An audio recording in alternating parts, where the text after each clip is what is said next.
Good morning and welcome to the 28th meeting of 2024 in Session 6 of the Equalities, Human Rights and Civil Justice Committee. We have no apologies today. Our first agenda item is to agree to take item 3, which is consideration of today's evidence in private. Are we all agreed? Yes. We're all agreed. Our second agenda item is to take evidence on the delay in implementation of all or some of the provisions within the following 3 acts: Female Genital Mutilation, Protection and Guidance Scotland Act 2020, the Children's Scotland Act 2020, Domestic Abuse Protection Scotland Act 2021. And I therefore welcome to the meeting Jamie Hepburn, our Minister for Parliamentary Business, and the Minister is accompanied by Jeff Gibbons from the Criminal Justice Division, Simon Stockwell from the Family Law Unit, and Nell Whiting from the Violence Against Women and Girls Unit. Good morning and thank you for joining us today. I refer members to papers 1 and 2 and I invite the Minister to make a brief opening statement before we move on to questions. Thank you. Thank you very much. Convener, can I begin by saying I'm very grateful for the opportunity to be with you this morning. The Scottish Government takes implementation of legislation passed by this Parliament seriously. The work involved in implementation varies enormously and can be particularly complex. Some provisions have little or no cost, whereas others give rise to significant costs. In addition, implementation of legislation can also rely on other organisations and agencies that we need to work with. In relation to the 3 acts that we are considering today, there are some significant operational issues for a number of agencies, particularly justice agencies. In addition, in some areas, rules of court may be needed. In relation to the Children's Scotland Act 2020, many of the substantive provisions are already in force. Work is ongoing in relation to the regulation of child contact centres. We're aiming to lay SSIs next year to put the Care Inspectorate in place as the regulator. We also plan to lay commencement regulations for further provisions of the 2020 Act next year and have reconvened a working group on child welfare reporters. We also remain committed to implementing the Domestic Abuse Protection Scotland Act 2021.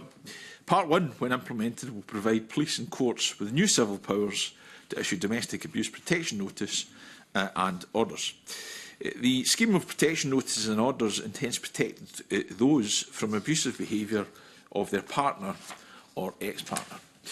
We're continuing to engage with justice partners and other stakeholders, including Scottish Women's Aid, who officials met with recently, to talk through operational challenges that have emerged as a consequence of the legislation in relation to the provisions of a protective order scheme. Some of the challenges identified include clarity in the estimated number of cases and in turn cost to implement the scheme, and the short timescales required to process and implement a DAPN and a DAPO, which has been identified as extremely challenging by justice partners. There are also wider challenges how the views of children will be gathered. This is an area which has been discussed with justice partners and outlined in discussions with Scottish Women's Aid. We're endeavouring to find a workable and sustainable way forward. At this stage, it's not possible to provide an informed estimate for when that will be completed. Of course, it remains a priority for us. Colleagues within the UK Government and other devolved administrations who officials meet with on a regular basis have faced similar concerns. Indeed, while the UK Government have just launched a pilot, they've done so in the knowledge that some of the issues that we are wrestling with they have chosen not to resolve. One example would be how best and how quickly to take the evidence of a child. We aim to bring Part 2 of the Act, along with Sections 2 and 3 of Part 1 of the Act, into force in December of next year to provide additional protection to those at risk of domestic abuse. Part 2 of the Act will help protect victims by giving social landlords the ability to apply to the court for an order which, if granted, will have the effect of allowing the landlord to transfer a tenancy to the victim survivor. Court rules will, however, also need to be updated, and this might affect the timetable. We are taking forward the wide range of tasks necessary to commence the social housing tenancy provisions at Part 2 of the Act, including secondary legislation, changes to court procedures, and working with stakeholders to develop statutory guidance. The process has taken longer than we anticipated, which is why there's been a delay in implementation. We also need to ensure the provisions operate as intended. We've committed to implementing the Female Genital Mutilation Protection and Guidance Scotland Act 2020 with an equally safe delivery plan. The protection orders, once implemented, will provide a fast and responsive mechanism to reduce the risk of female genital mutilation to potential victims. And the creation of statutory guidance will help address knowledge gaps and offer clarity and certainty for practitioners and organisations working with victims of female genital mutilation. To ensure the effective implementation of the Act, we are working closely with external stakeholders, including local authorities, Police Scotland, Scottish Courts and Tribunals Service, and our Addressing Violence Against Minority Ethnic Women and Girls Network. In conclusion, Convener, we are committed to commencing legislation by this Parliament. These are complex pieces of legislation to implement, but work is ongoing. With that, I'm very happy to answer questions from the committee, and given that the Acts all relate to quite specific areas of policy, I'll also seek to bring in Jeff, Simon and Nell as appropriate. Thank you for that, Minister. It was really helpful. We'll now move on to questions from our members. And I'm going to start just by asking what had caused the initial delay in the implementation of the Female Genital Mutilation Act. We first heard that it was the pandemic and possibly due to resources within the Scottish Government.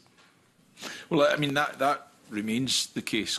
COVID-19 has had a substantial impact on the progression of a range of government activity, as people were required by necessity, as I think everyone would understand, to divert their attention to the immediate response to the pandemic. So there is a degree of playing catch-up in that regard. There are capacity issues within the team delivering the implementation, but nonetheless work continues in that regard.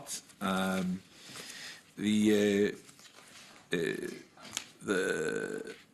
other point I would make, and I think this is the most substantial point, clearly any delay is something we want to avoid. The task at hand now is to actually get on with the activity to ensure that we do take forward the provisions of the Act. Resources have been mapped out for implementation of the Act, and we hope to be able to fully implement the Act by spring of 2026. But that will obviously require a lot of activity between now and then.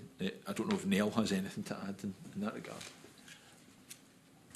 Thanks, Minister. Yes, I think the other kind of capacity thing that I would want to raise is it isn't just an issue for the Scottish Government, but for our stakeholders. We need to be engaging with a range of stakeholders, the police, COSLA, local authorities, and the third sector who'll be at the heart of it. So we've been working behind the scenes to prepare the way for that and considering their capacity too. And that's why we've now got that kind of programme of intense work starting at the beginning of next year. Thank you. We now have a supplementary from Pam Gossel, please.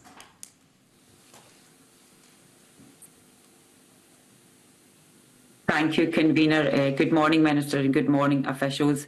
The Female Genital Mutilation Protection and Guidance Act 2020 received royal assent in April 2020. However, almost 5 years later, it is yet to be implemented. FGM is an abhorrent practice, with an estimated 24,000 people born in countries with FGM happens living in Scotland. In 2022, I asked then the Minister for Equalities and Older People if there had been more of a focus on collecting data to accurately identify communities and spaces where this horrific practice might be taking place. The Minister responded, the FGM guidance has been delayed as a result of difficult decisions that had to be taken at the time, but we are now re-establishing that work. Every day is a day too long, and this Act strengthens the legal protection for women and girls at the risk of FGM. Minister, as the pandemic is now over, why has there not been any progress? Also, Minister, you have just mentioned that there may be implementation in 2026. We are sitting in the end of 2024, so that's another year and a half, 2 years. So there still is no guarantee that this will be implemented. So, yeah, Minister, can you shed any more light on that? As I've already made an answer to the convener's question, would stand in relation to some of the challenges we faced. Clearly, we recognise the importance of this as an issue. That's why we took forward the Act. That's why we are still committed to it. That's why its provisions remain important to us. I agree with Ms Gossel. This is an important practice. It is, of course, something that is already illegal. It has been illegal for some time, but the purpose of this Act is to try and make sure that people are women and girls are better protected through the system. The task at hand now, of course, is to actually get on with implementation. I'd like that to be as soon as possible. I'm just being candid with the committee in terms of the information I've been provided. That is the timescale, a realistic timescale that's being worked towards. There has been interruption. There are resourcing issues. I'm not shying away from that. I've given an indicative timescale of when we hope to have it in place. Of course, you know, every sinew will be strained to see if it can be done sooner than that, but I don't want to mislead the committee to suggest something that would be unrealistic in terms of the here and now, December 2024, and when we might be able to fully put into implementation the Act. You know, I don't disagree with Ms Gossel that it's taken too long. There have been reasons for that. Tried to lay them out. The task now is to actually get on with it and to make sure that the Act is put into effect so that we can make sure that those cohorts of the population who might be at risk are better protected. But again, I don't know if you have anything to add, Neil. Thanks, Minister.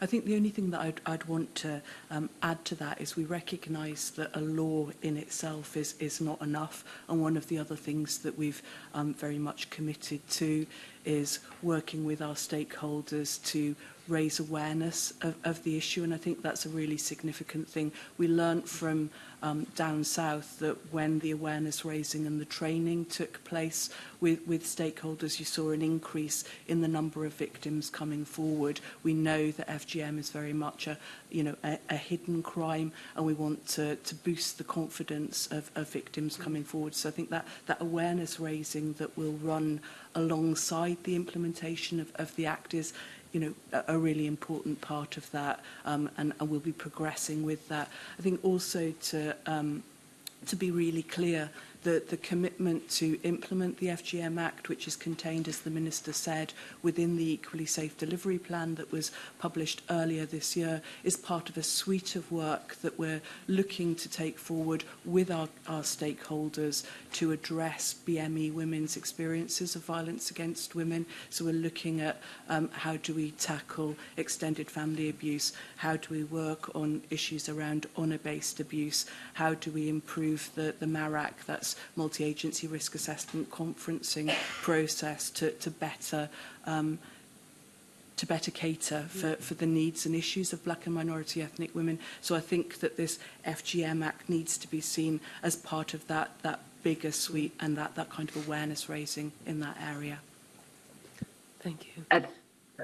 Thank you, Ministers. Thank you, officials. Can I just ask a question on the data side?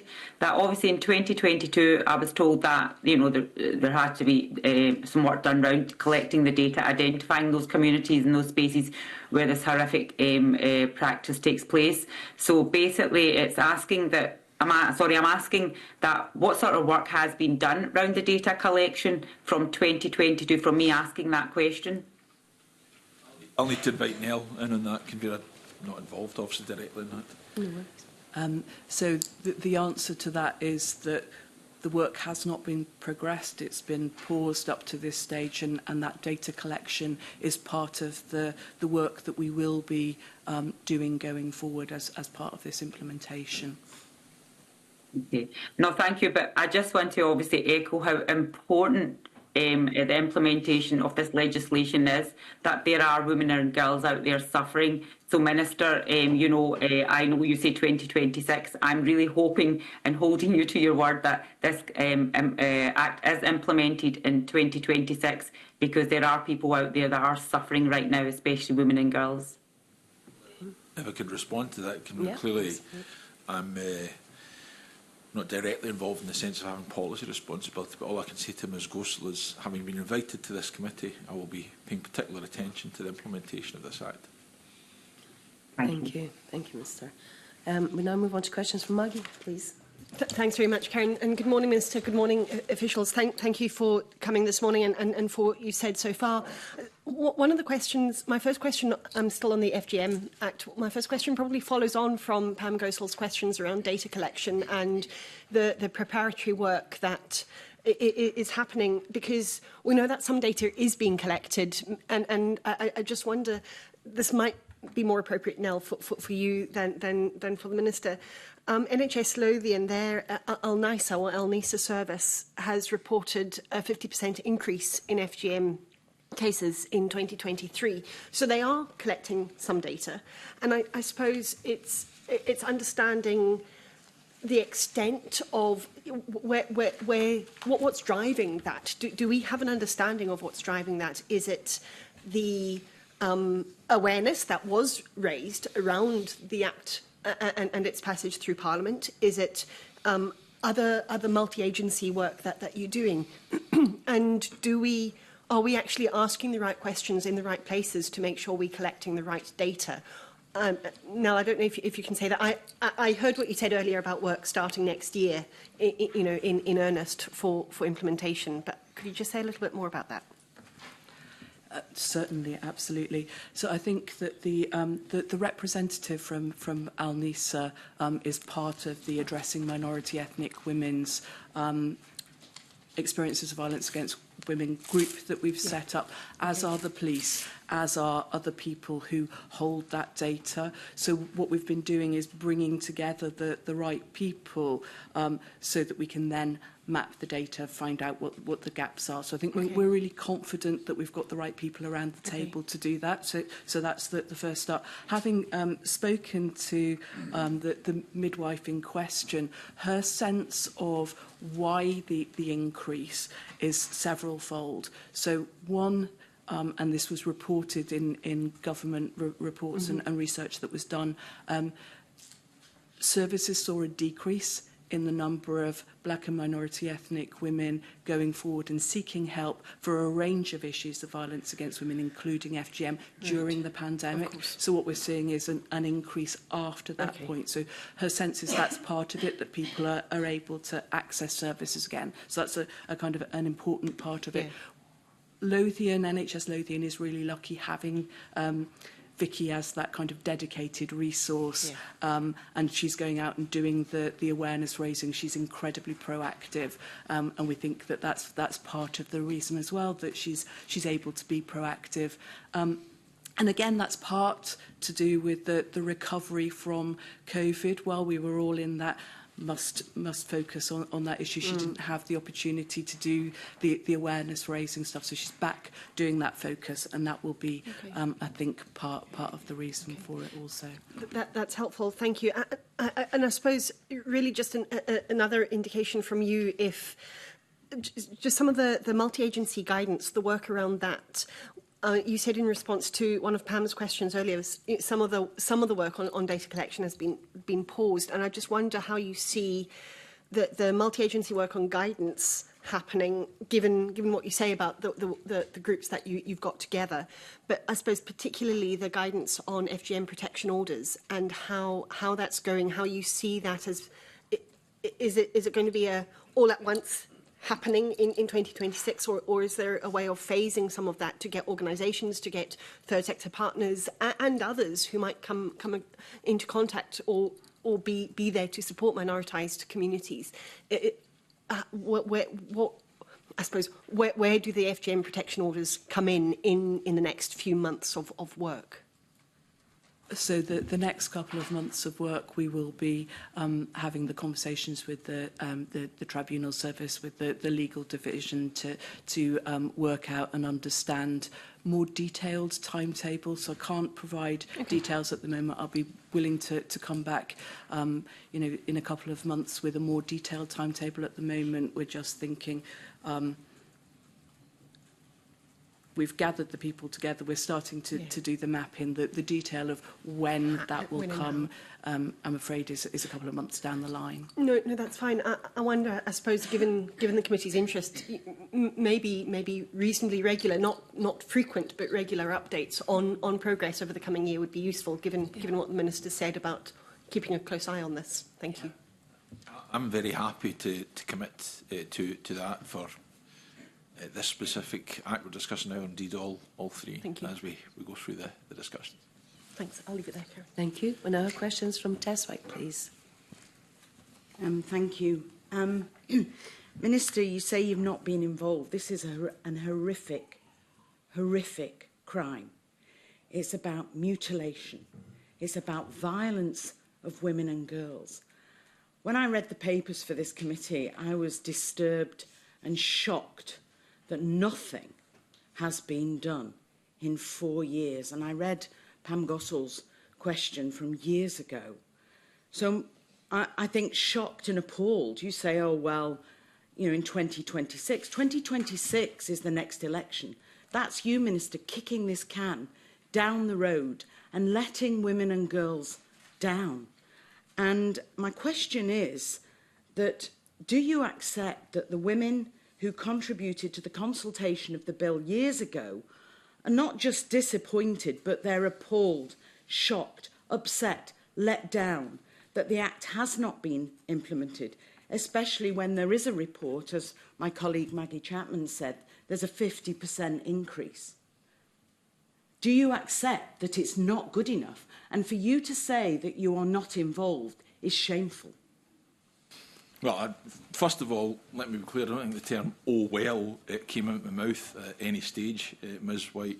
And when I say I'm not involved, what I meant is I'm not involved in the direct implementation because I'm the Minister for Parliamentary Business. I don't have policy responsibility for this area. That's not me in any way, shape or form saying that this area is unimportant. And I think it's unfair to sit there, given the level of detail that Nell has laid out in relation to the activity that's been taken forward to try and make sure that we're implementing this Act.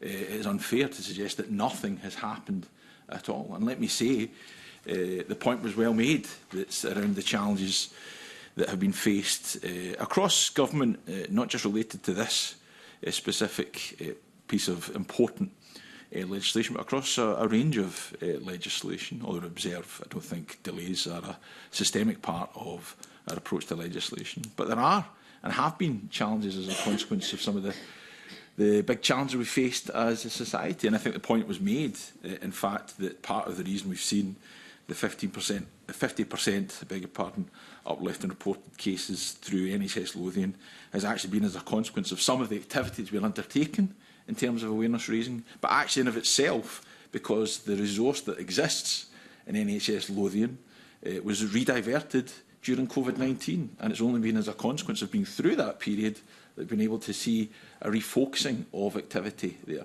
And that speaks to the fundamental point. It's not only just a challenge within government, there's also challenges across all of the stakeholders, all of the partners that are involved in the implementation of this Act and the other two Acts that we discuss today, because they have also similarly had to divert activity.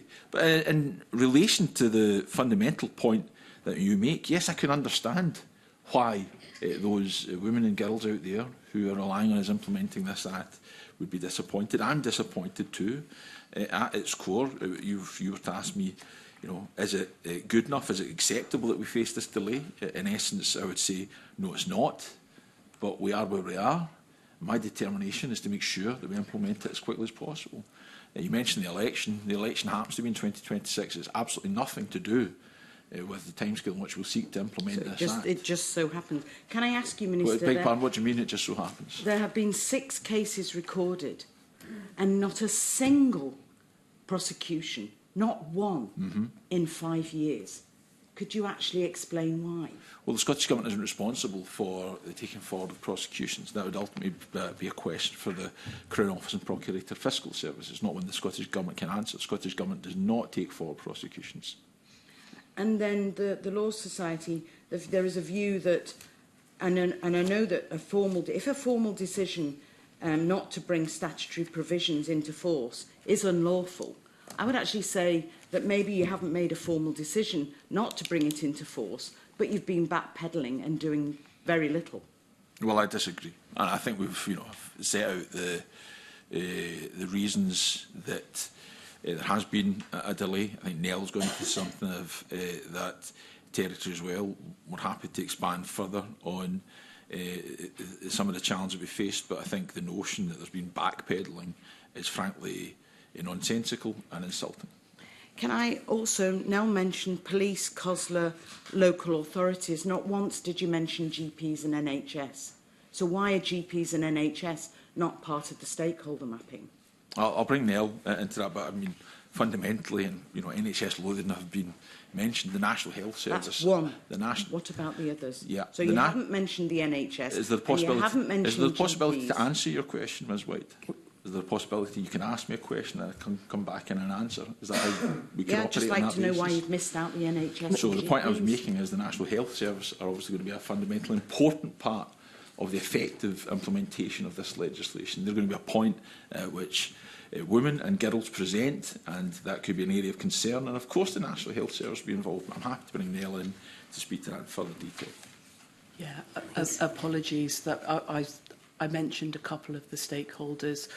Absolutely, the They NHS. they are one of the key stakeholders. Huge. I mean, obviously, because of this. Yeah. Thank Please, you. Back to apology. Convener. Thank you. I know this is a very impassioned inquiry we have today, and I do acknowledge feelings on this, but if we could please allow people to answer the questions without interruption. Thank you. Thank you. Okay, we'll now move on to questions around the Children's Scotland Act 2020, and I'm going to bring in Paul O'Kane, please. Thank you very much, Convener, and good morning to Minister and his officials.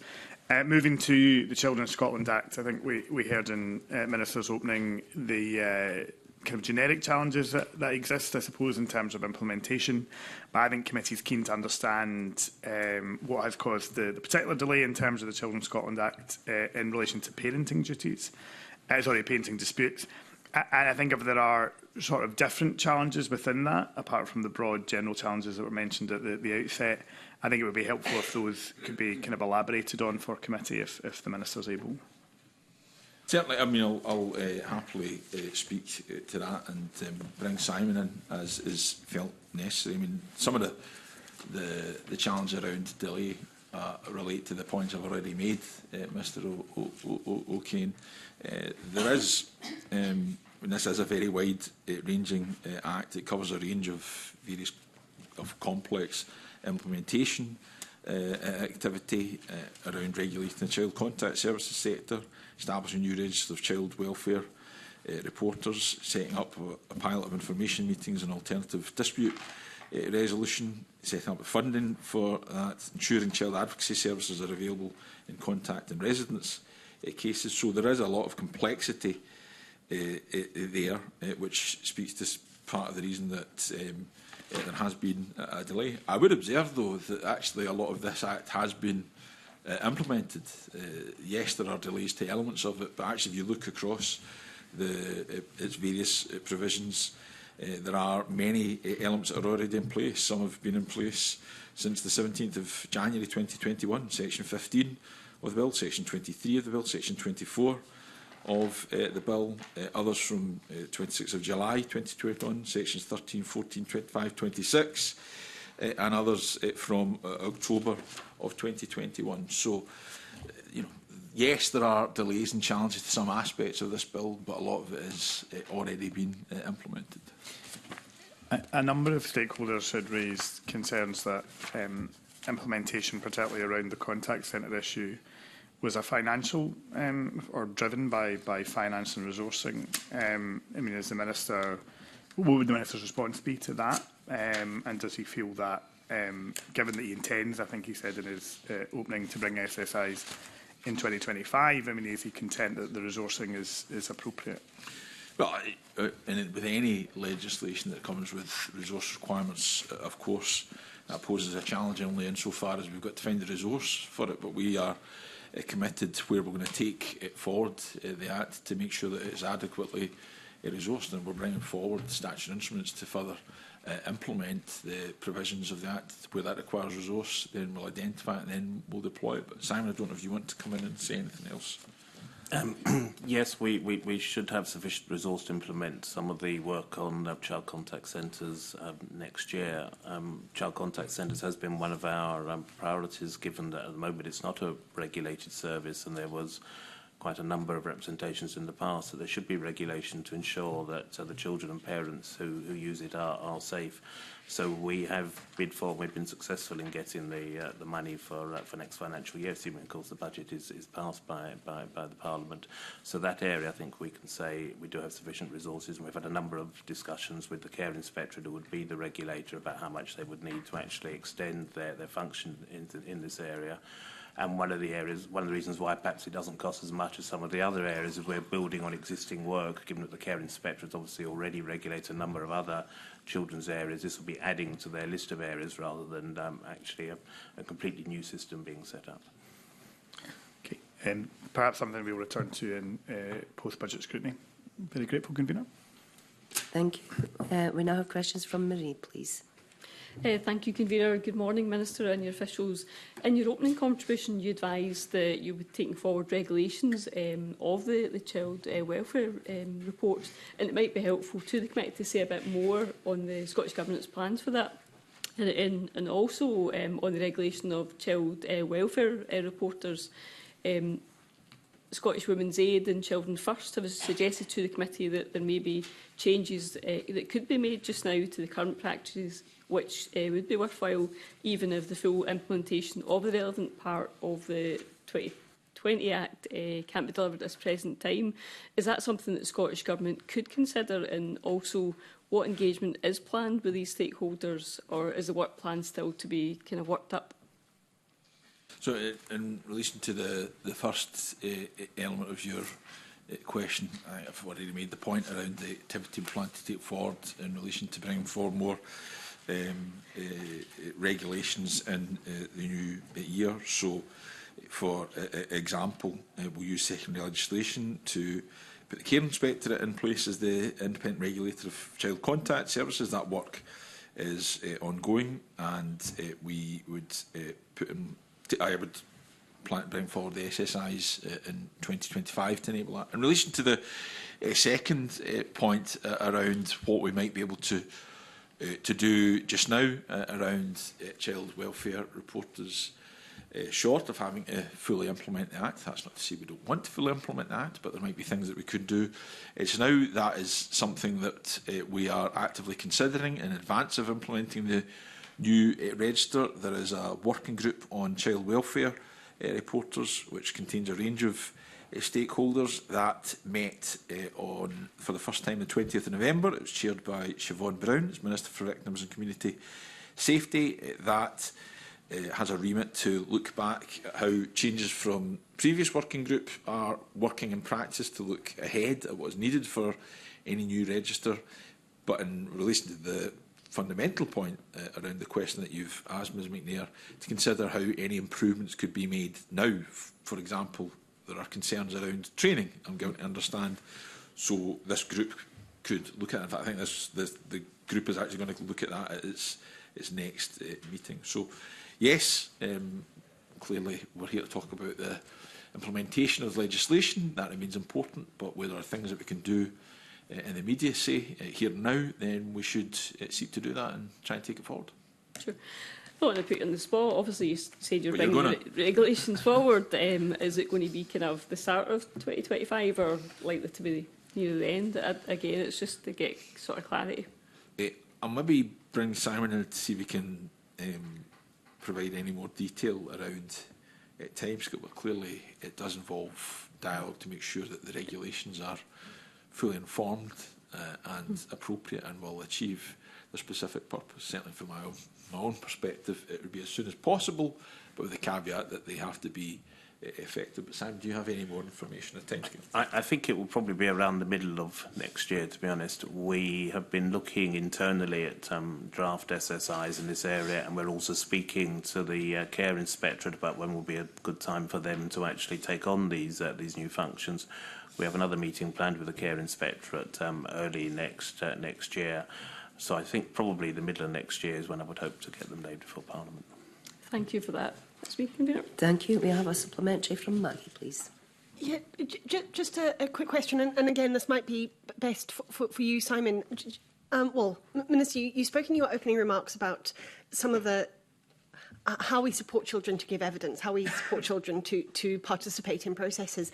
What have we learned from the Bairns-Hoos model, and is there stuff that we can translate across? Because I'm aware sometimes that really good work happens in one bit of our world, but doesn't always find its way across departmental or other boundaries. And are there things that we can learn from Bairns-Hoos to support children and young people to be part of the process in a safe and supported way? I need to defer to Sam Hill know more about how the Bairns-Hoos is working in practice. We've just had actually another internal discussion on that, and I think we're concluding the answer is probably no, but we need to look at that further. I mean, one of the issues with contact cases, of course, these are mostly disputes between parents about how should the children be brought up and who should the child see. Often there won't have been any previous contact with other statutory agencies or with Bairns-Hoos. We are largely starting from scratch. Right.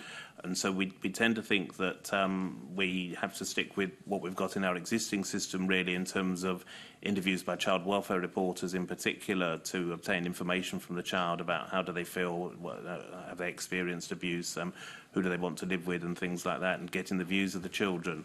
So our initial view, but we will look at this further, is although we want to continue speaking to colleagues who are leading on Bairns-Hoos to see if there's anything we can learn from there, we think probably the issues being raised by a child contact case are quite different to the sort of issues being tackled by Bairns-Hoos. Okay. We think probably not, but obviously we won't completely close our minds to that if there are any synergies. And we are speaking to them quite a bit. It came up in preparation for this committee, and it's come up in the past as well. Thanks. I just thought that some of the cultural stuff, if not the process stuff, the cultural stuff around Bairns-Hoos might be quite useful. But no, be interested to know more as those discussions progress over the coming months. Thank you. Well, again, as part of the commitment to regularly keep the committee informed, make sure that we take a note of that, make that part of it. Yeah.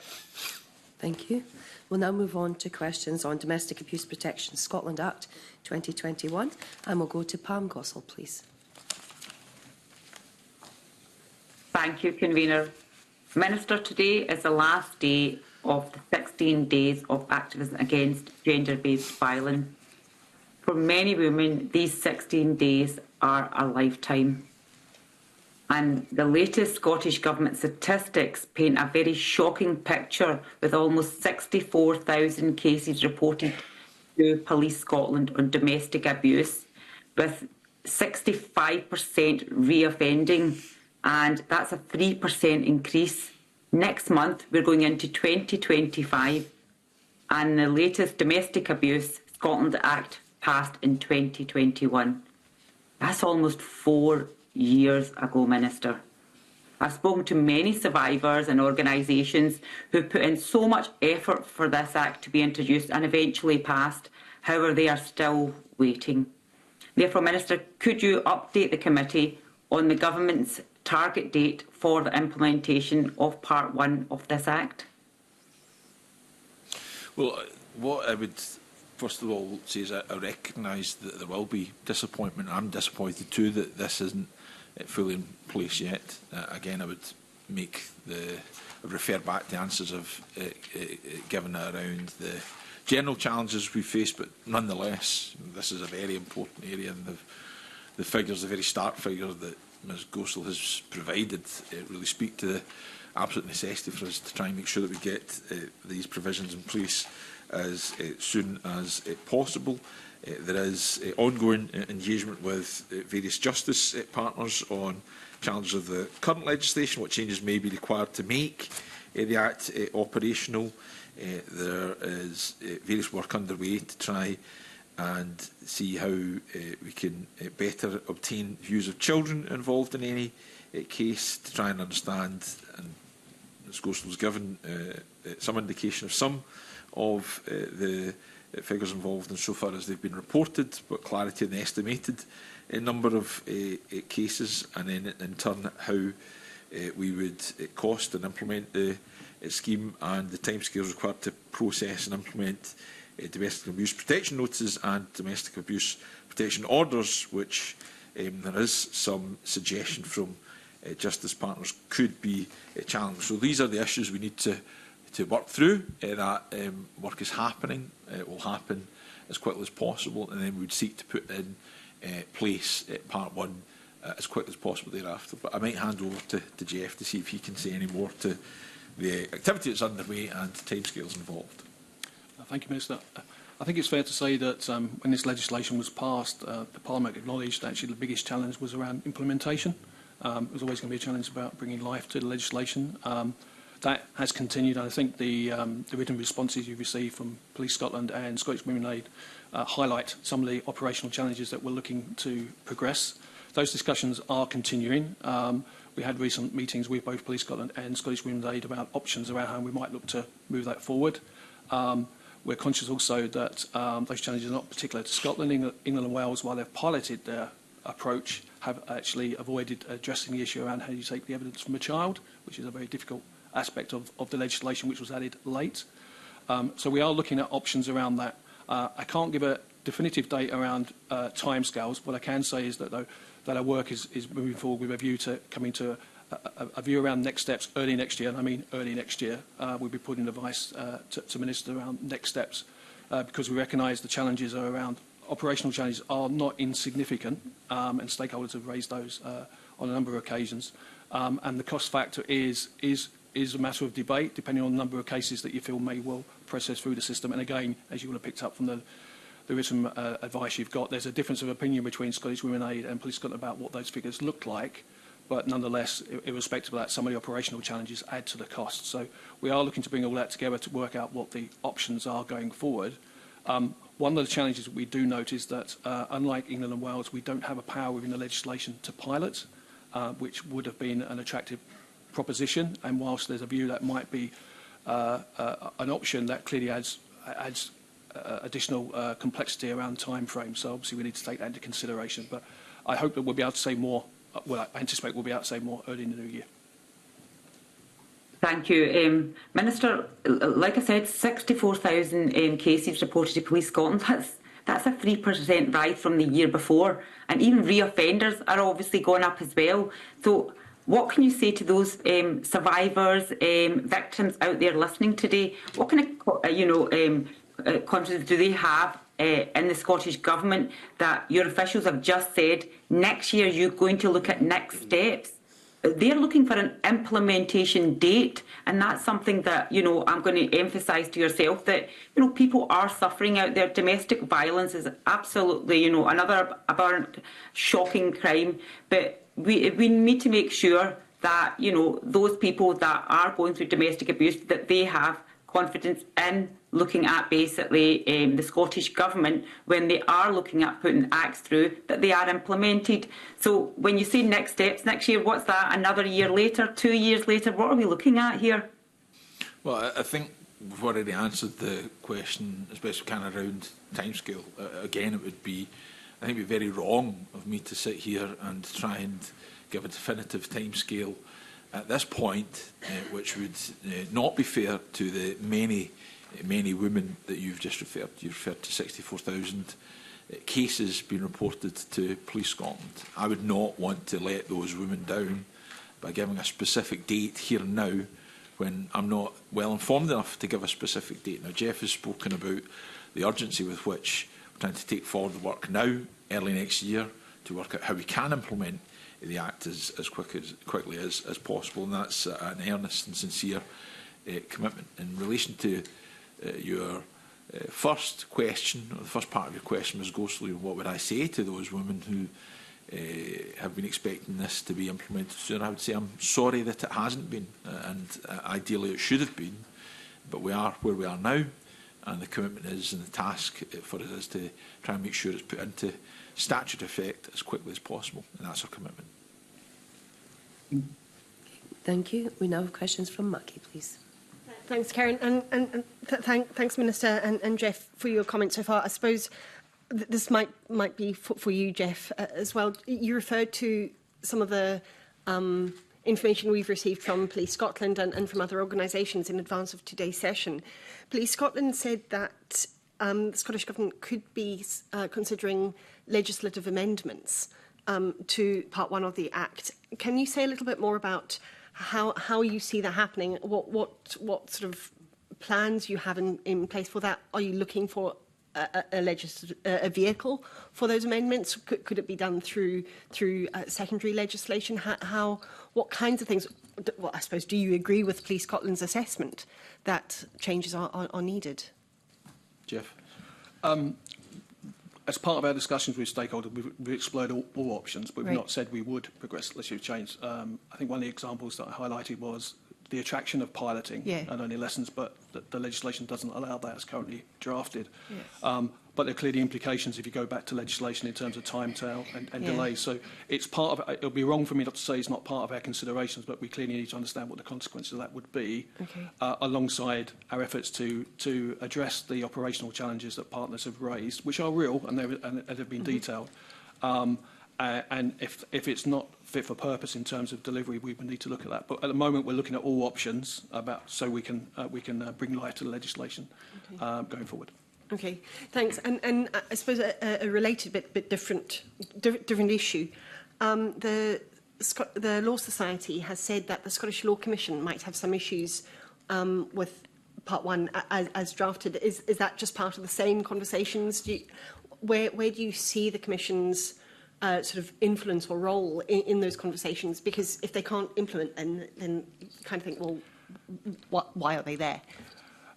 It's all stakeholders with an interest are a critical part. I think I go back to my initial comment. I think when the legislation was considered, the principle of this approach was hugely supported, but the actual implementation was very much the second part, an implementation group, and inevitably that's thrown up some of the challenges. So we need to work those through with colleagues and stakeholders to ensure we have a model that's fit for purpose, rather than just introducing a model that we know is going to have or raise issues in terms of implementation. And I go back to the challenges in England and Wales about not picking up on the point around the evidence from a child, which is quite fundamental, and we need to address that and new. But there's no point in progressing something that's not going to be fit for purpose for those that it's aimed for. So, yeah, absolutely, Law Society, anyone else with an interest in how we effectively implement legislation. So we're very much looking on a solution approach rather than saying there's a difficulty here and not progressing. And if barriers are around sort of existing institutional structures or existing institutional remits even, are those conversations part of the mix as well? We're in deep discussions with all the organisations relevant, yeah. Okay. Yeah. Okay. What I would say in relation to that, clearly the Law Society's flagged this as a concern of the Law Commission itself, raises concerns, and as you would expect, certainly be my expectation, the expectation of any minister that would have a direct responsibility for this area, that we pick that up directly, and if there's things we need to do as a consequence, then we get on with it and do it. Okay.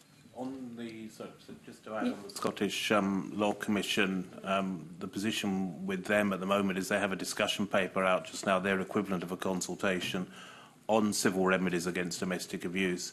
This is very much looking at remedies which the person at risk themselves might apply for, rather than the police actually applying for it. It's looking at the current range of civil protection orders we have against domestic abuse, such as interdicts, civil non-harassment orders, exclusion orders, with a view to proposing some reform of those. But that's currently at the consultation stage, and we're expecting their report in 2 or 3 years' time once they've considered the consultation responses.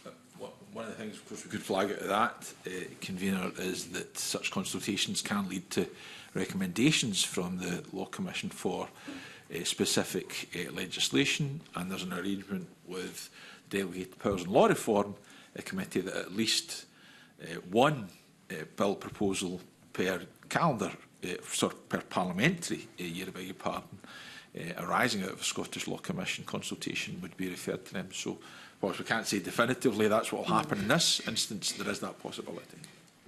Okay, thank you. We'll now move on to a question from Evelyn, please. Thanks, Convener. Stakeholders are clearly worried about the non-implementation of these acts.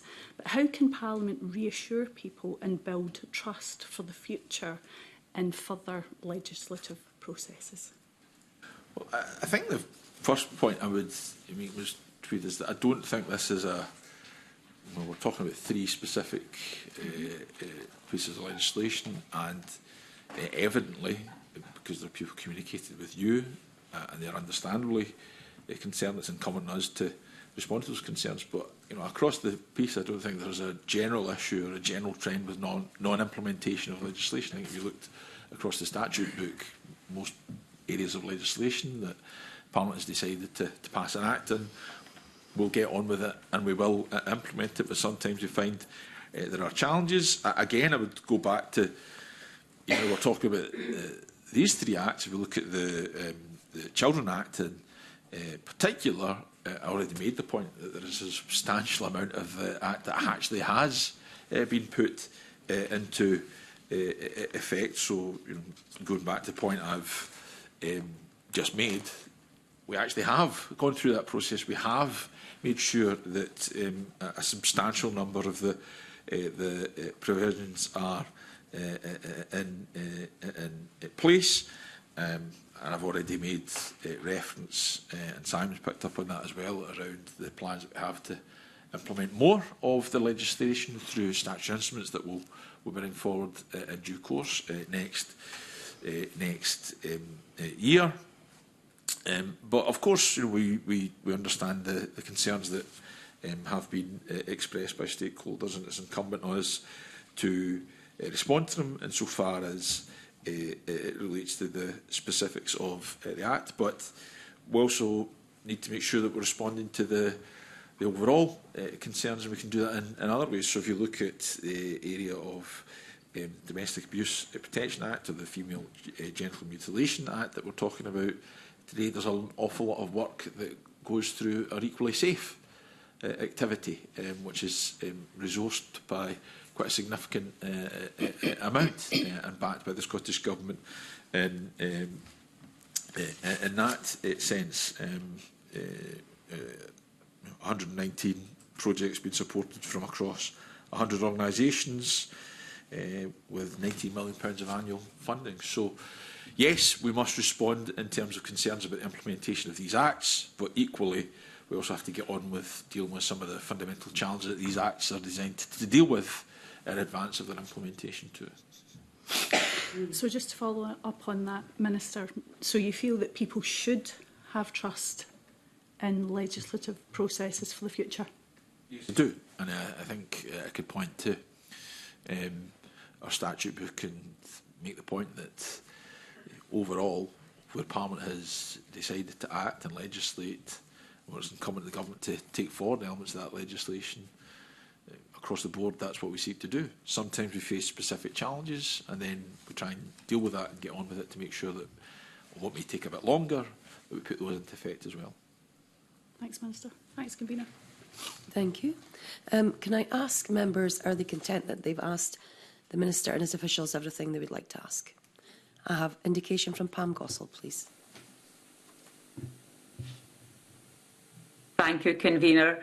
I've just got one final question. Minister, we've been hearing for evidence on obviously other legislations in the committee, and one of the things that were brought up was that when obviously consultation is happening, it's quite time consuming and resource intense.